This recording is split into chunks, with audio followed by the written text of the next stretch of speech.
With that, let's go ahead and dive in. I've been very excited about this for weeks. So, today we are going to be talking about why context is everything. We're going to be making the case for cases, and then talk about how the kindling keeps the score. What's kindling? You'll find out. And then we are going to hop into a live demo, followed by what comes next, what you see coming down the road for Blumira coming up. Today I'm joined by a elite crew. So I'm Zoe Lindsay, Senior Director of Messaging. I didn't add a circle for Julie, but I'm joined by Julie Linzer, who is helping to split our hosting duties today. And then I'll pass over Amanda, Matt. We should have worked out an order. Who wants to Should say have. hi first? Yeah. Yeah, I can go ahead and yeah, so Amanda Berlin, Senior Product Manager of Cybersecurity. And I'm also really excited to do this. All right, and I feel like we could probably take the cybersecurity part out of that because that's just what we do. But hey, then nonetheless, Eh, I mean, we can leave it there. I'm Matt Warner. You've all probably seen me before if you watch these as well as Zoe. I'm the CEO, CTO, founder of Blumira. I collect Cs, and I'm excited to talk about kindling today. This is a good example, and you're going to see more of this from Blumira throughout the year of how we think about kind of bringing new technology to you and how we can think about making this better and easier for you. So I'm excited to hear everyone's feedback over the next few weeks as you obviously are in the platform and using it, and excited to talk about it today. Excellent. So, how did this whole conversation get kicked off? We are going to be talking about how we are implementing a new auto triage engine that is going to help to dramatically reduce alerts and thereby alert fatigue without missing threats and while saving teams more time so that they are able to make informed decisions and follow-ups faster. This all got started based on some at-scale research that we did on the platform. Because as a finding comes in, oftentimes that single event instance doesn't tell the whole story. In order to determine whether most findings are actually representing malicious activity or routine, but could potentially be signal on an attack, you need to go and do some initial investigation to see what related activity happened within the environment and follow up to see if it's typical for your users. When we did that research, we found that in most cases, or in many cases, I should say, almost half of cases, we're looking at multiple types of detections across the various MITRE attack stages in a event or in a case, as it would be. And so that included multiple kill chains, over 200 that were detected.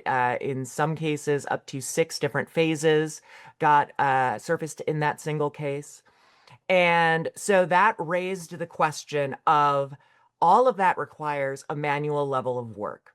We also found, and you'll see a little bit more about this in a bit, that there was a relatively low accuracy rating at scale for finding categorization, whether it was resolved or closed out, and how it was categorized. And in large part, some of that comes back to that manual legwork. It is easy to look at a quick finding, and if it doesn't stand out as malicious, you can go out and close that as either valid or routine. And when we take a look at it, as you look across those attack stages, there's different requirements depending on where that is happening. For example, if you're looking at recon, you're going to want to have that strong SIEM not just in place, but also have those integrations covered across your full environment. And so when we're taking a look at this, it makes sense to reframe how we look at this rather than our finding-based approach of alerting based on events. Something happened, log in, please, and take a look. We can now do that automatic correlation, map those findings to those stages, pull it together in a case, do a fair bit of that initial validation and categorization, and then send that alert to the admin once we have that story.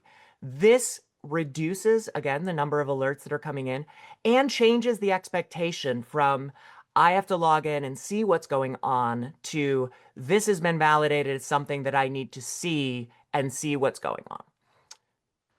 So if we wanted to make that shift, if we wanted to go to that case-based approach, we were going to need to pull that additional context in. If context is everything, you need to have that context to review. So there are looking for related findings. There was some of this already in SOC Autofocus, which we released late last year, but Kindling goes a lot further. It is pulling together the behavioral history, recent behavioral history for your organization that's based on a rolling 14-day baseline. So what does normal look like right now for your organization? It's also going to look at your historical findings to determine those related events. And it's actually going to do a cohort comparison, not across the full platform, but to similar organizations to yours. This also helps to make sure that it's going to be immediately effective for you because you're able to get that visibility or that accuracy at scale. So I'm going to hand it off in a moment, but my marketing is bleeding through here. I have to give you a little bit of that social proof first. And so we are opening up our public pilot today, but obviously there's been a lot of development and testing that's gone into before today, yesterday's launch rather. And so we started with dog fooding this internally and then slowly began to work with a smaller set of private beta customers. And this was a piece of the feedback that we got from Matt Tim, who you may have seen in a previous webinar of ours, saying Kindling aggregates data across all of our clients without obscuring it. Even in our short time with it, it's narrowing our focus to what needs immediate resolution. On a good day, we'd see 30 to 40 findings come in. After, hey, Matt, thank you for popping in. After just 1 week with Kindling, we're down to 11 cases. It's remarkable to see that kind of consolidation. So you can fact check me here in the chat because Matt joined us. But I'm going to go ahead and pass over to Amanda to kind of pull back the curtain a little bit on how Kindling works. Perfect. Yeah, and I was going to say, I think we should have kept track of how many times all of us use the word context in this webinar, because honestly, it is everything that we're focusing on right now. So you'll see that word a lot. You will hear us talk about it a lot. It is truly taking context of what you have been doing, what you have been sending us, how you've been using the platform, and a bunch of external, pieces of information to make the findings and now cases that we are generating for you that much more useful. We had, and Matt will show this during our demo, we had all of our findings, right? Those findings over the last 8-9 years have been curated by our detection engineering team.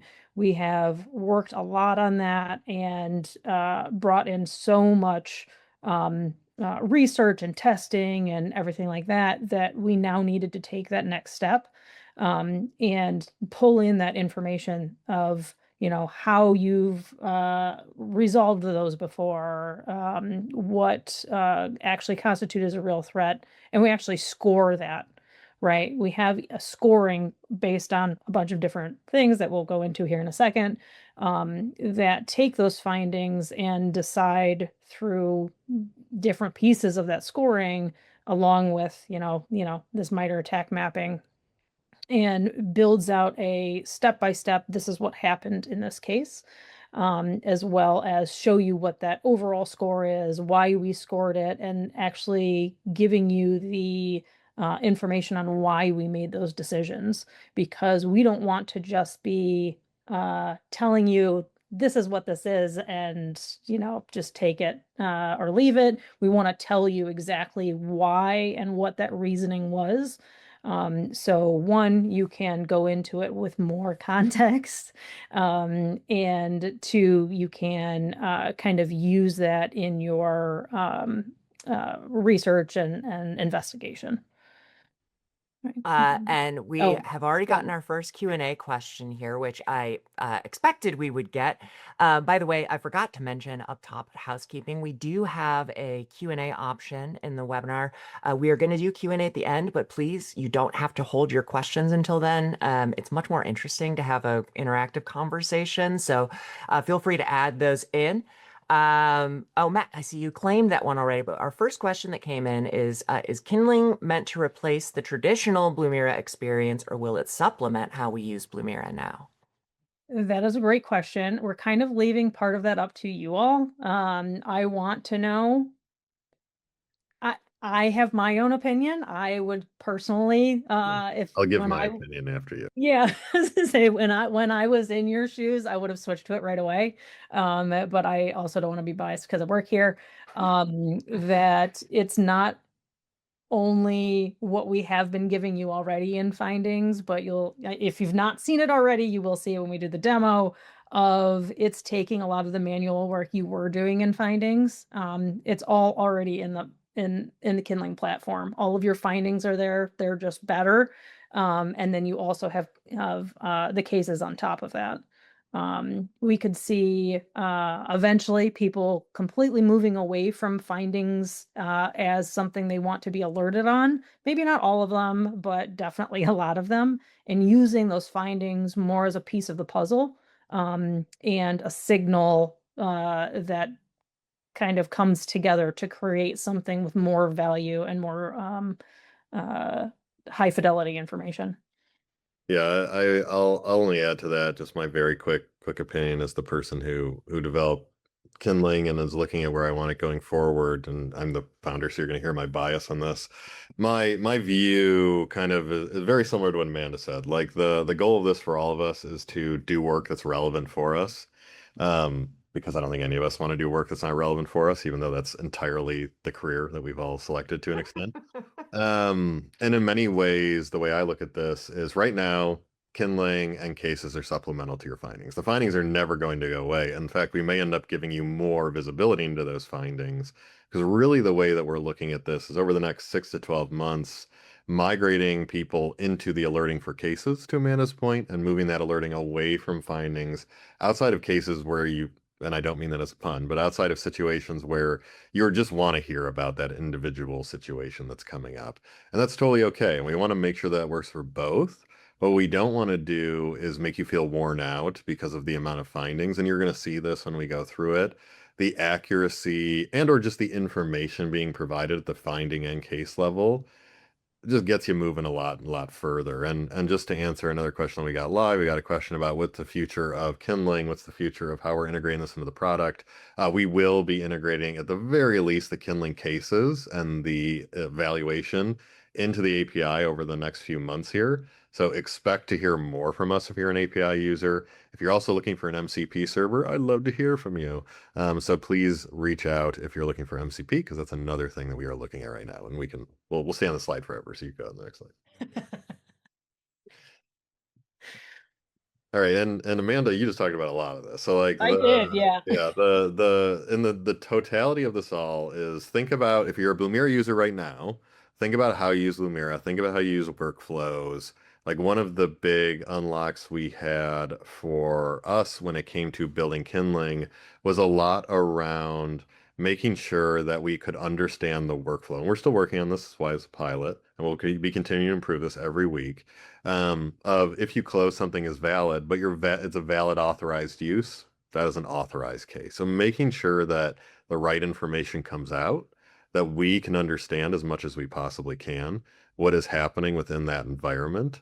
Those end up being very important in the grand scheme of it. So trying to learn as much as we can from you as a user and really ensuring that we can continue to learn from how you're approaching it. If you're an MSP, this is across the entire cohort. If you're an individual customer, just a single individual customer, it's going to learn from all the activity happening within your environment. So, have you previously had the ability to, like in the world of current Blumira, if you're a Blumira user, you would filter out the internal scanner IP. In the world of Kindling, there's no need to filter that because you will have previously already closed that, risk accepted, put a comment on it, close it as authorized use. Kindling is aware of those cases. And it's probably worth noting on the remediated malware, because this is a little different for us, but just different in general.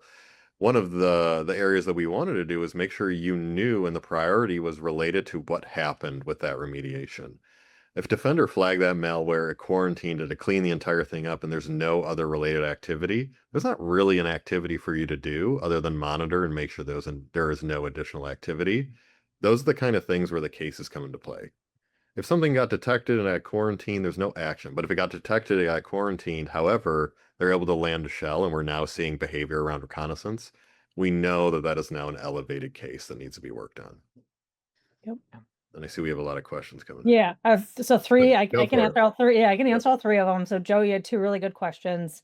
You said I played with this yesterday. My biggest question is how to close out findings from kindling. You currently cannot. You still have to go back to the original Blumira app and close findings in there. There's links back and forth in between the findings and in kindling and not.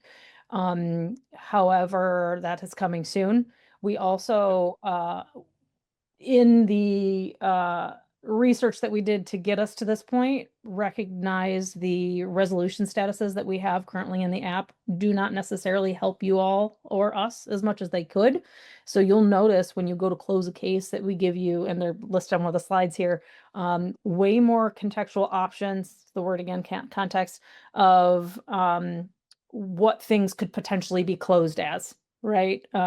We had in our workflows and resolution options a little bit of butting heads where you could say something was an okay administrative action, but you could still close it as a valid threat, which is counterintuitive.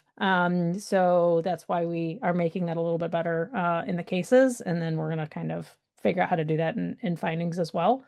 You mentioned detection filters also. How can you add detection filters in kindling?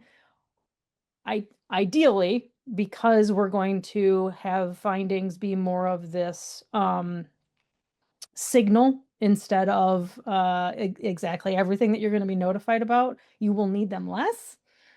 Because kindling is doing all of that for you. It's determining whether it is a true or false positive, or it's activity that we should know about. You may need detection filters way less. We do have it on the list, however, to do plain language like agentic detection filters as a platform. So that's also on the future ideas list, which is a great question. Last one is, will there be any additional integration with PSAs for these cases? And that is what we're working on right now. Yep. No, we got another question that just came in that everyone would have seen. There's no additional cost for this. So this is part of the platform, like the way we're looking at this. Yep. All right. Matt, do you want to speak to this one, or I can, outcome Yes, I can first speak. language is Yeah, a yeah. marketing thing, but you can go Yeah, for it. happy to speak to this. So, as I was just like the great question we had that kind of leads directly into this, like the way we're looking at this is that we want more signal, and we want to make sure that we are getting the best data in to then make the determination. And in the craziest way possible, this ends up resulting in fewer alerts because of the word of the day context, everyone take a drink, is really kind of the big focus here. So when we think about detections like impossible travel, impossible travel is such a pain in the ass detection, I think, for all of us, just because of the machinations of Azure and of Microsoft 365. And making sure that we have that history of how are people using this? What does your VPN look like? How are people connecting in? Is this just a connection from Azure, a Microsoft data center? This is not a real issue. Those fewer alerts and that clearer signal is driven through having that history and being able to build up that story around it. And that story is what's most important. Like an attack can't happen without a narrative around that attack. They don't ever come out of nowhere. Sometimes they come out of places we can't see, which is relevant and important, of course, and making sure that we can get that whole story is really more about kind of going back to those of you who worked with Blumira or you're just learning about us. This is why we do unlimited ingestion and unlimited storage. Like we want that all to come in because this is how you're going to be able to see everything. It's been asked in there in chat, the context improving over time. This is one of the big parts of kindling across your tenant, across your like co-tenants if you're an MSP. It learns from how you close. It learns from how you close findings. It learns even from how you close, and Amanda alluded to this, our workflows, and just inherently in Blumira, the concept of valid has like 5 different meanings. And those of you who are Blumira, and this is an issue in cybersecurity as a whole, it's not just Blumira, where it's, is this valid threat? Is this valid authorized use? Is this valid a weird thing happened, but it's still valid and so insofar as it happened? And for those of you who use Blumira, we have our workflows. Mike, you're going to be really happy where I'm going on this. We use our workflows to really kind of currently identify how we get the information out. So like you pick that workflow and it says authorized use. What Kindling does, and it goes in and it does basically an analysis on how you feel, how you felt, how you close that thing. So it looks at the finding notes based off how you're commenting on it or how your PSA is syncing into it. It also looks at how you close previous findings. So if you just close it as valid and you didn't have a specific authorized use claim, that doesn't mean it's authorized use. It just means it's potentially valid. And we'll I think talk about this as well. Human accuracy, not an insult to anyone in this world, is just difficult because there's so many different data points that are required to kind of pull in. And yeah, like Stephen, you're 100% right. Impossible travel becomes this kind of weird machination that having the history and understanding kind of the time sensitivity and how these are all fitting together becomes really valid. And what we really want is to make sure that those threats are standing out for everyone. Like we want them to stand out. We want it to make the most sense. And we want it so when you are taking action, like the question that just came in from Timothy, we really want to make sure that you are solving the problem. And you don't need to answer the findings, to be clear. Stick, and which is the kind of the engine behind it, and Kindling will make a determination for you, and it'll tell you in the front end if it's making a determination for you because it didn't have enough history to make that determination. It's worth noting, and I don't think this is in here, but we learned this as we were looking through our data, so it might be interesting for all of you, is that if you see an alert between 3 and 5 times historically in the platform, you will stop closing that alert if you close it between 3 and 5 times. That's just what our data tells us. So there's a lot of cases with people who've been on the platform for years that they closed something 3 years ago and they never touched it again. And because of that, we really wanted to make sure that we could see that really clear view into it. And Ryan, you'll love to hear this. We do risk analysis on those external IPs. We're looking them up in Shodan. We're looking them up in IP abuse DB. We're getting that information out to you so you don't have to do it. Like a lot of this is really to make it as straightforward for you so you can make that determination, because that's where that like real threat standing out. Like a good example in our testing, we had an impossible travel that triggered because one of our internal users was using Starlink. But this was able to go back and say, well, we know this is the same user. It's the same browser. It's the same fingerprint for user agent. They just happened to flip over to a different satellite using Starlink. So there's no need to be worried about this in that case. Then I'll just add here, we really wanted to take the progression that made the most sense, right? Like where Blumira started, we started as a standalone SIEM to work for every business. Before you can do anything else in security, you need to know what's happening. The running joke that I have run into the ground through the course of this is if you can't see, you can't fight, the law of Cobra Kai. And so, you need to have that visibility first. Once you can see what's happening, the next thing is you need to know what to do about it. And if we're building the expertise in to make it easier to get that visibility by making those detection rules, by maintaining them, then what makes sense to add for a response is to add those workflows so that even if it's an alert that you're unfamiliar with, you know how to triage, investigate, and resolve it. Once that's done, the next step is adding some intelligent automation. So we brought the endpoint agent in, we started to implement threat response actions.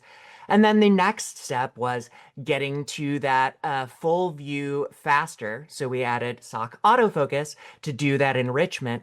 This is the next logical step. This is taking that view from the single finding to go to the case level. And a lot of these questions that have come in so far are fantastic because they are like the next steps that are in progress as we continue to build onto what works rather than trying to kind of do it all in one go. All right, let's get into Chekhov's stats here. All right. I was gonna say I'm gonna let you take this, Matt, because this was all your work. Yeah, so happy to talk about this. So this is kind of how we, as we were building this, one of our, and I'm putting on my CTO hat, so when I'm saying this, one of the big things that we wanted to figure out was how accurate can we get? How are people going to feel about this? Because I think all of us in the world at this point are looking at AI as like, oh, this thing could be so great for us, but also what the hell is happening to this world, and does it actually work the way we expect it to? So we wanted to look at this in a few different ways as we were developing this, and we also want all your feedback. So like, to be clear, if you see something that seems weird, if you see something that seems wrong, we want your feedback. And in a lot of these cases, when we look back and we look at just the raw accuracy of how people have answered things and how, like, responders, all of us humans in the world, versus how did that actually go? And what we really saw was from an authorized activity perspective versus a bad thing happen. And again, we're talking about 9 years of data here. Like, this is a long, long tail of data. It's about 53% accuracy. If you do some tuning, you can get up to about 62%. But in the grand scheme of it all, it's pretty close to, in that, like, we'll say, less than 2/3, tends to be accurate. And by that, what I mean is we tend to be so busy and we tend to see so much variation that it's hard to get to great accuracy because there's so much to do. So if we adjust that ground truth to what we know about resolution history, and we kind of take away the resolution bias and we look a little closer, that inferred accuracy using using kindling gets a lot closer of, hey, this is what it was when the people were determining it. What does it look like based off just like our inferred accuracy, where we think this is going to land? And then we got up to about 89, 90% looking at that. We then took another step forward and said, what if we had multiple AI judges brought to bear to build a consensus to really determine where we're landing from that standpoint of accuracy and inside of our Blumira data set, like our Blumira lab data set specifically, and really getting up to that really 98.5 to 99% through tuning really specifically around some of our detections that I'm sure everyone in this industry deals with, but I'm sure all of you see in Blumira. Impossible travel was talked about. That's a big one. Of it just being really hard to know, unless you're talking to that person or have history or have data to bring to bear, what the true output is associated with it. Same goes for things like, we internally, one of the loudest detections that we currently have is our mimecast past the hash detection. In the grand scheme of it all, that mimecast detection is, or not mimecast, mimicats. Wow, sorry, mimecast. It's been a long week. Mimikatz past the hash. And really what that's looking for is how the authentication is happening inside of Windows and how that hash is being passed. However, a lot of things will just work that way. Like, especially older software will work that way. A lot of kind of structure fits within that kind of view.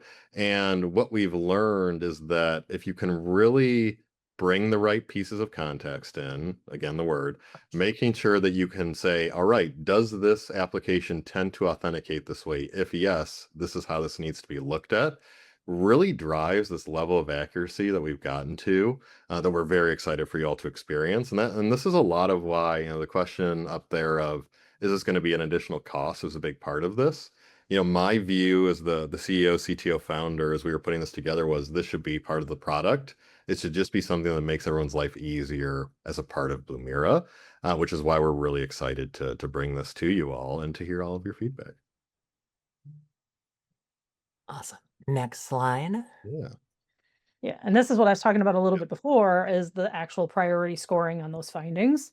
And this, I'm not going to go through every single bit of this slide because there's a lot here, but it gives you the idea of what and honestly, if you really want to dig into this, some of our documentation that we have on this is amazing.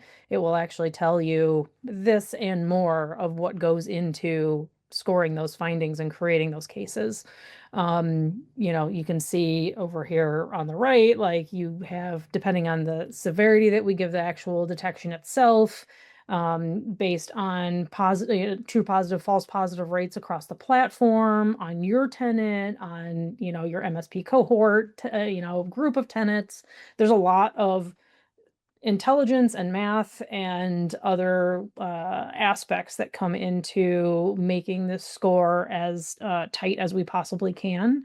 and making it so you don't have to tell us 20 times that yes, that user is allowed to log in from Costa Rica because they go there twice a year, as opposed to, having to see that every single time and, just get jealous at Or people filter going it on out. vacation. Yeah. Like, yeah, we don't want you to filter it out and not see it. We want Right. you to only Right. see it when it matters. Yeah. Yeah, yeah. And going back to kind of like talking about those detection filters, at that point, you don't necessarily need the detect. We want more information and more context around that finding triggering, because it just gives stick and kindling more information to base that score off of.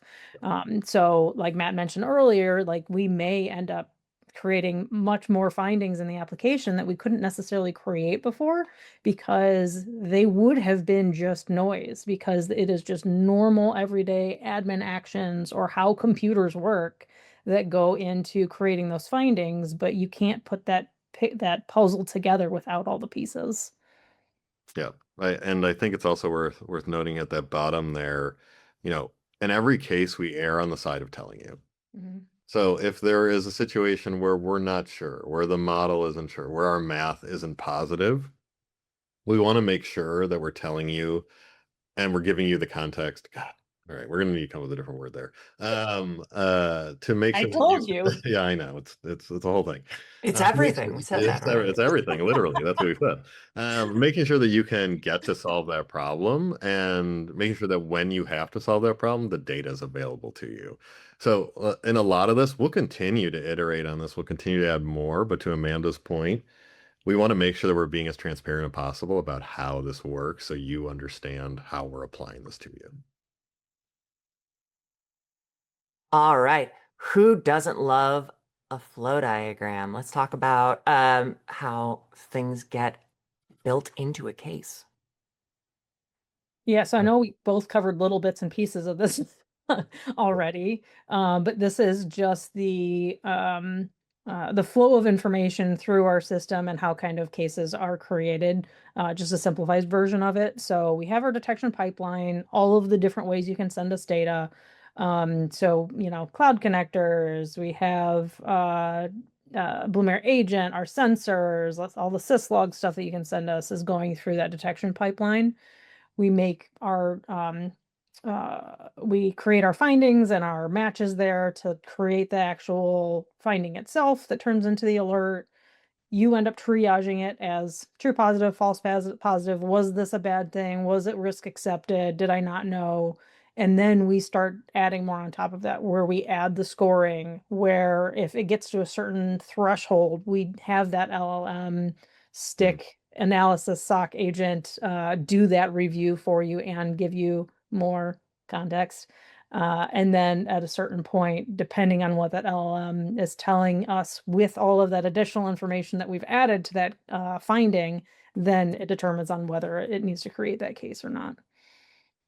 And we had a couple of things come in about detection filters. I wanted to mention earlier, but one of the cool things that I thought about Kindling is that we're actually able to also pull in detection rules that are default opt-in for new integrations. So most detection rules are auto-enabled when you add a new integration. You've probably noticed that there are some in some integrations that are not automatically enabled, and it's because they can be valuable signal, but they can also alert a lot on routine activity. The great thing about Kindling is we don't have to do that. We can leave everything on as it gets reviewed into a case because it's not going to be, there's not that downside of you getting pinged routinely. So there was a question of if detection filters would stop Kindling from getting current behavior. Detection filters are going to affect what you see, and the goal is to get you to where it's just going to all be case-based anyway. But it's just a change in expectation. It is, if you are only getting alerted when there's actually something that requires your eyes, it is easier to prioritize that versus, like Matt said, when you get an alert for something that the last 3 times was routine, but the next time could be malicious. Yeah, and Kindling does take that into consideration. It knows what your detection filters are for those detections. It will look at the logs surrounding that and not just the information that comes into the finding as well. So it is taking in all of that as part of the finding in the case. Yep. Yeah, you all got it. The probably the only thing I would add to this is that if the score is particularly low, which is to say that we're fairly positive this is not a threat, stick may not be triggered. But if you're in the organization and you still want it to be run, you can still run it ad hoc however you need to run it. So we want this to be available to you however makes the most sense to you. There was a question about if the Blumira agent is critical for Kindling to work. It is not, but what it does give you is the ability to have better data related to what your users are doing. So I'm gonna show this a little bit in the demo and I'll speak to it. But it's one of those things where it's additive. Like if you have a person on an agent, therefore you know who that user is, therefore you know their external IP, therefore you know if they log into Microsoft 365 from that IP, you can tie that back to the agent as well. It's that kind of logic, really more that you get the benefit of the agent because then you know and surety where those people are coming from, generally speaking. But it is not required by any stretch of the imagination. No, it would work with Microsoft 365 by itself just as well. All right.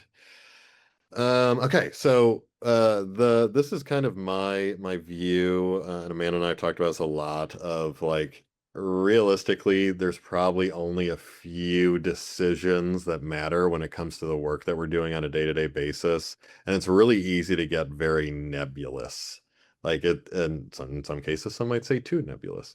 And really what we're looking to do here is making this more straightforward for you and making this so these decisions all feed into helping you make a good decision.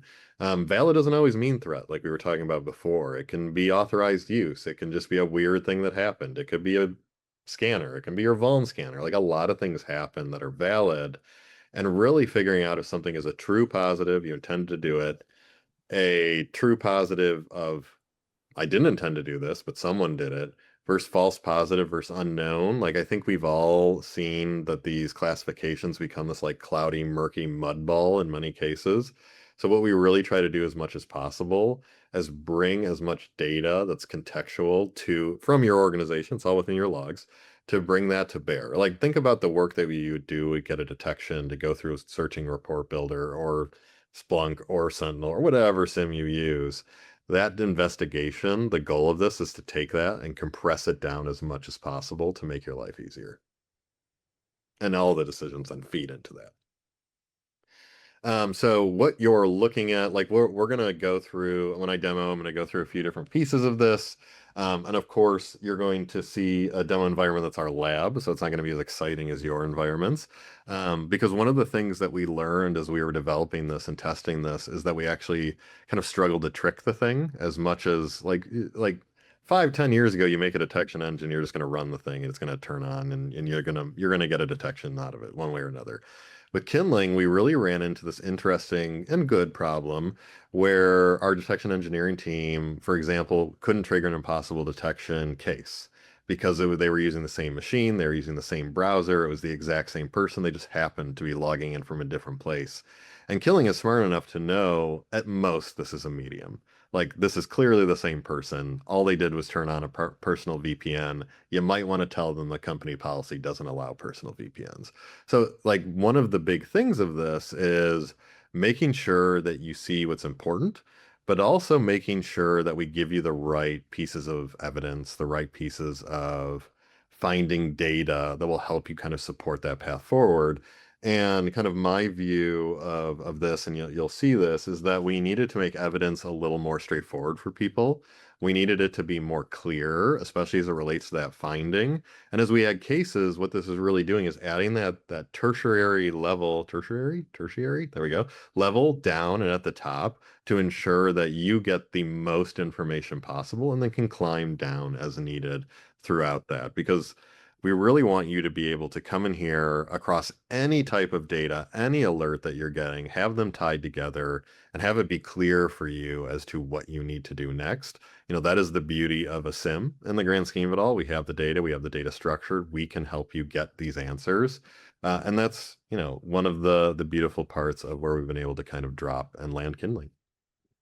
I feel like, okay, I can remember the next one was the demo, but it's not. So what does valid mean in these different cases? And it means very, very, very, very different things, as we were just talking about.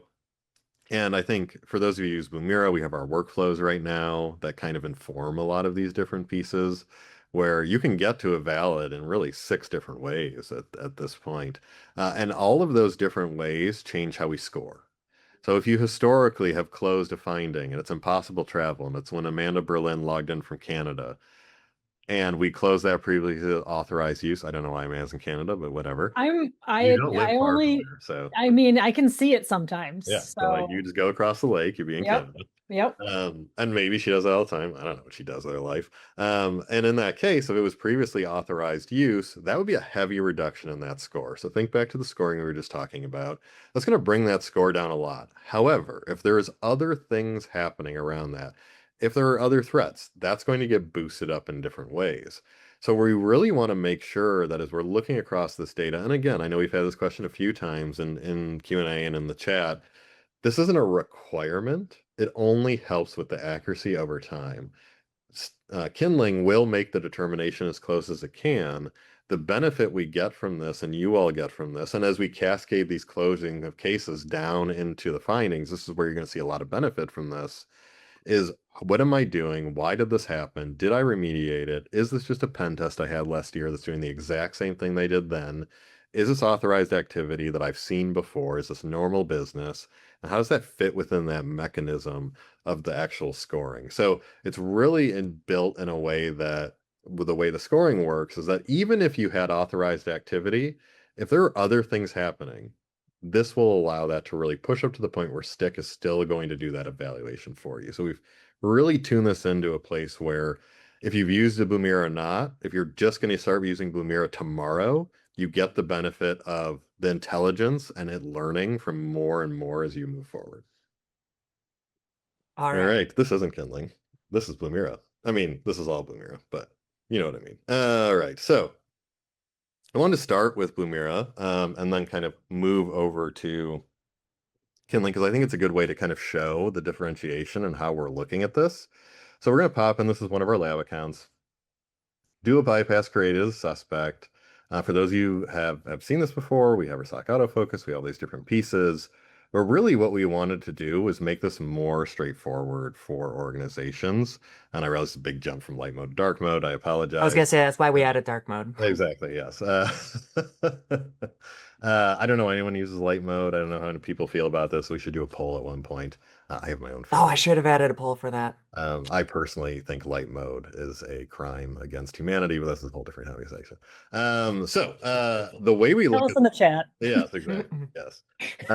So we really want to make sure that people understand each and every part of this. So as we look at this duo bypass created, what we really want to do is not just have that baseline kind of analysis of this is what happened, this is the affected user, this is where it is.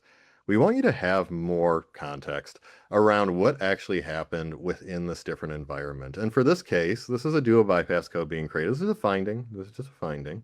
And this was a fairly high score. A duo bypass code being created is a potentially dangerous thing, depending on the context, again, of how this is actually being created in your environment. However, in this case, again, this is a lab account, so this isn't a huge surprise. There were 3 unresolved findings, all within kind of the last year. They've all been the exact same. They've all been from the same IP. They are all from the same user. And what Kindling just says, looking at this is, it sure looks like Jack doesn't particularly care that he keeps doing this.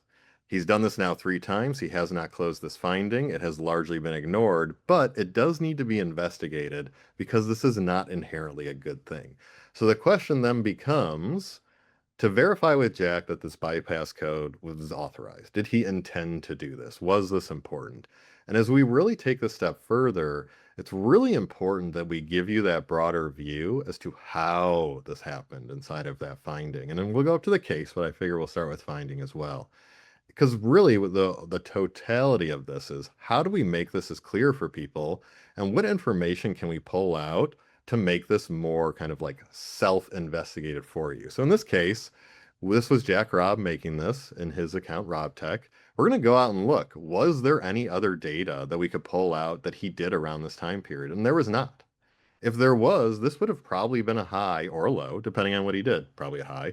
But if Jack had come in here and said like, hey, I'm going to make this bypass, I'm also going to change a bunch of users and do this stuff, this would have been changed in regard to that priority. Because what we're doing is pulling in those BigQuery logs, your logs, this is a lab account, but your logs, and really ensuring that you don't have to do that search for yourself.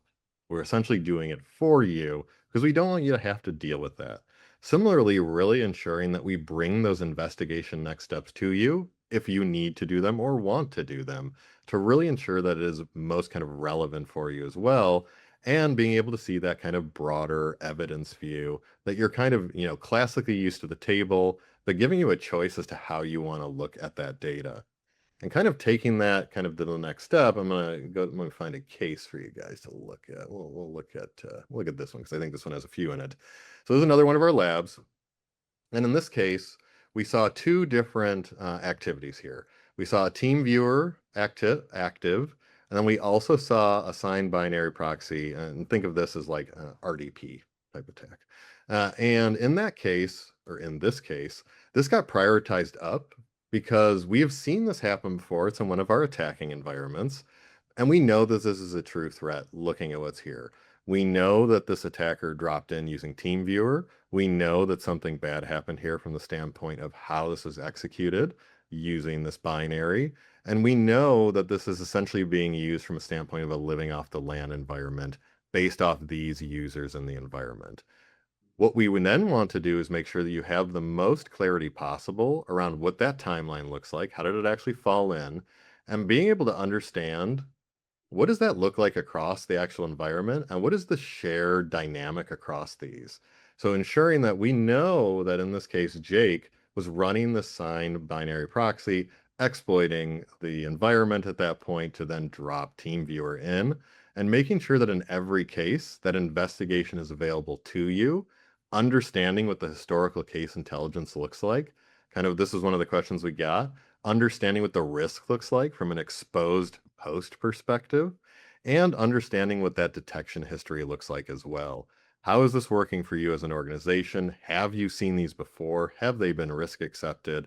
And really ensuring that it's as clear as possible for you, because that's what's important. Like making sure that it is as obvious as possible for you. And I want to take a step back now and talk about how we are kind of changing where you're starting, not really starting inherently, but where you're starting kind of from the Blumira perspective. So if you're in the Blumira product and you click go to Kindling, it's going to drop you into kind of your dashboard view that you are likely not used to because it didn't exist before in Blumira.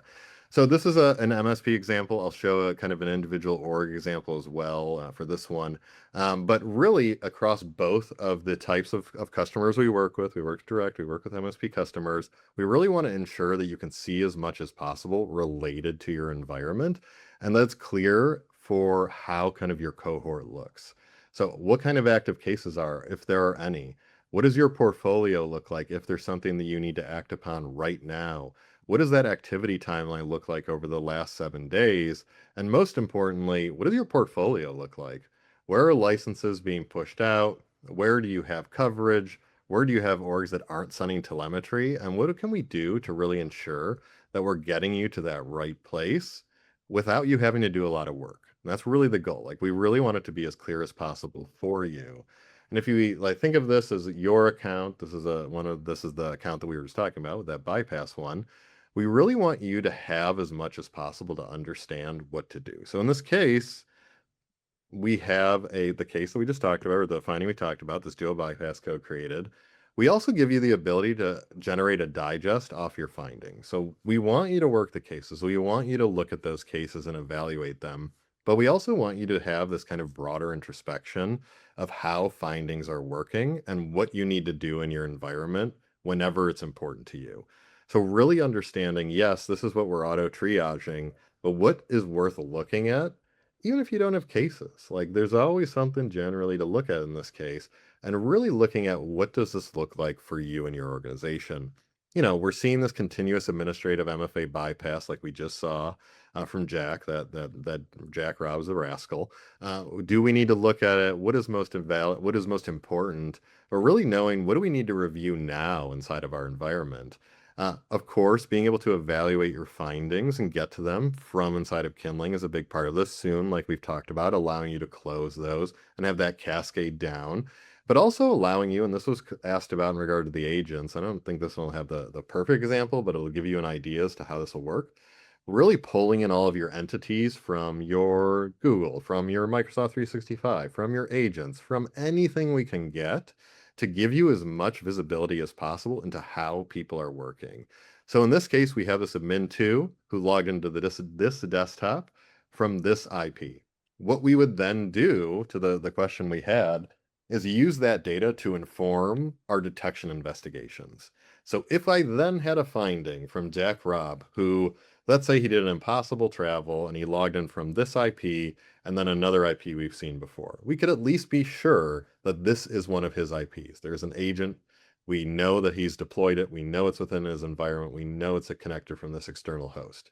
Where you get the really nice benefit then is tying together all the different pieces and being able to see over the last 24 hours, how many people are actually touching my network? How many people are doing things? And what can I do to really drill those in? And how much are related to cases and attack chains, if at all, inside of my environment? We also want to make sure, and we'll have to judge Jack and his lab account harshly for this. We really want to make sure that we're showing you as well, what is the time you're saving? Generally speaking, we look at every finding between 15 and 20 minutes. This is just industry average of hourly, but really looking at what does that ratio look like that we're bringing that time down for you, because we want you to see all of this. We want you to see how we are approaching this. We also want you to see, and Jack's not a great example with his demo account, but we want you to see what do you look like compared to other organizations, and what do you look like as a cohort inside of your organization. So are you developing? Are you strong? Are you faster than other people in your industry? How does this look for you?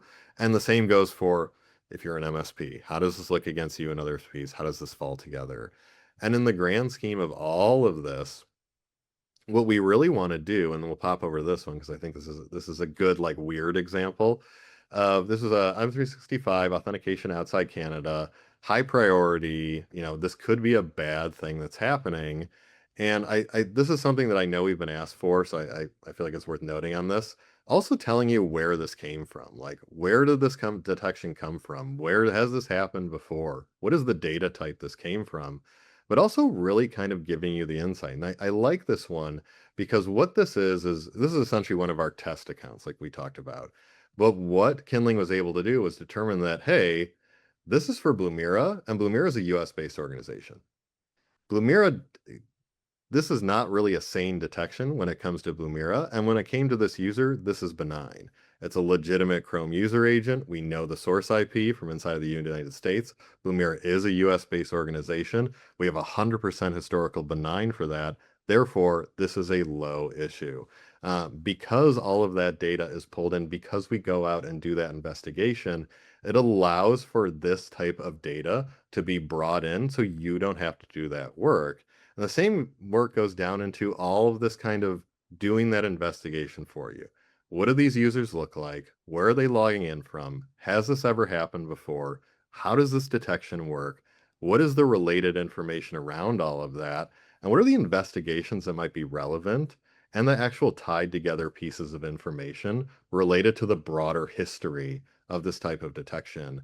And what we've learned going through all of this is that you get this really strong ability to drive as much information and relevant information as possible into these organizations, because we know that this is going to be the best way to do it. So this one, I'll leave the demo at this because I think it's kind of a good example.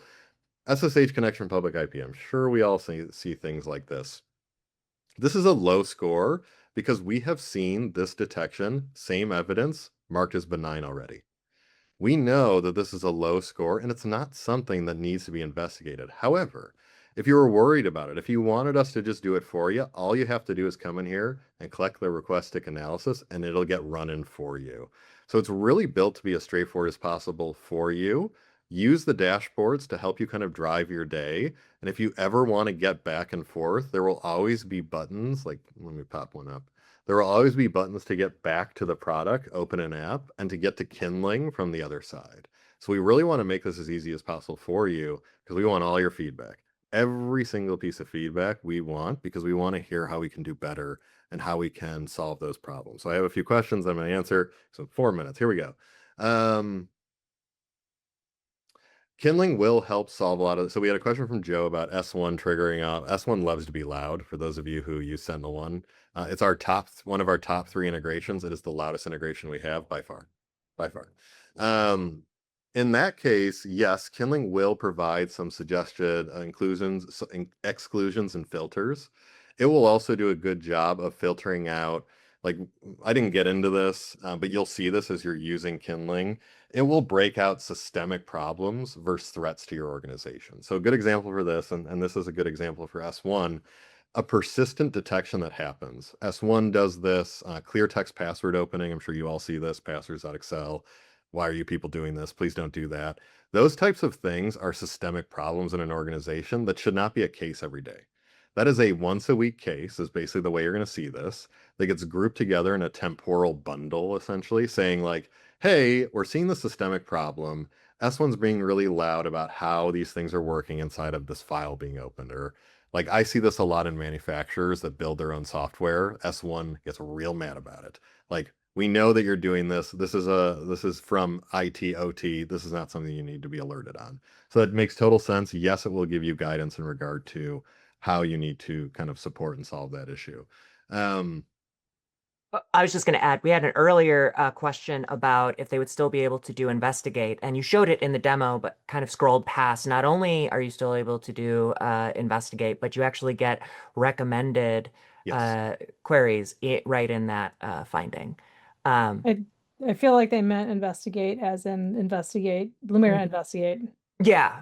Yeah. So it won't, that actual isn't changing, but we did just in general. There's a secret new investigate that you'll all learn about in like 2 Yeah, right. Wait till our next really big product webinar and you'll know you'll like that better than the current investigate. Yes. And so very quickly, Chris asked if we'll do better in regard to Team Zoom. Yes, because it identifies what those actual IPs are and who the owners are of those IPs. So that's the same kind of idea on that Starlink. Like, we know where this is. This doesn't need to be happening. Siobhan asked a question around taking proactive action. It does not do that yet. That is one of the next big steps that we'll be working on. So expect to hear from us soon on that. Of course, automated host isolation, all that still works, but we'll be hooking that deeper into Kindling here in the next few months. We had a few other questions. Collect and install applications installed on a device from its agents. It doesn't currently, but that's the kind of thing we'll be adding into that entity panel. If you have more ideas, please send them over. We will be adding more and more and more to that. Are they going to remain on separate panels? Great question. We will be continuing to merge these together. The reason that they're separate panels right now is because we wanted to get this out as fast as possible for you guys to start playing with. So this is kind of the pattern that we're working on now. You shouldn't have to re-auth or anything. It will all work kind of natively and visibly for you all. But right now they're separate, partly because you're getting to deal with the joy of the UIs that I've built at that point. And Orlando, I wish I could get you that basketball. That is a very special basketball. But maybe we get more. Maybe we definitely get more. I want one now too. Yeah, it's cool, isn't it? Yeah. All right. I love to end a story where it began. So just as a refresher, we are going to be sending out a recording of today's session.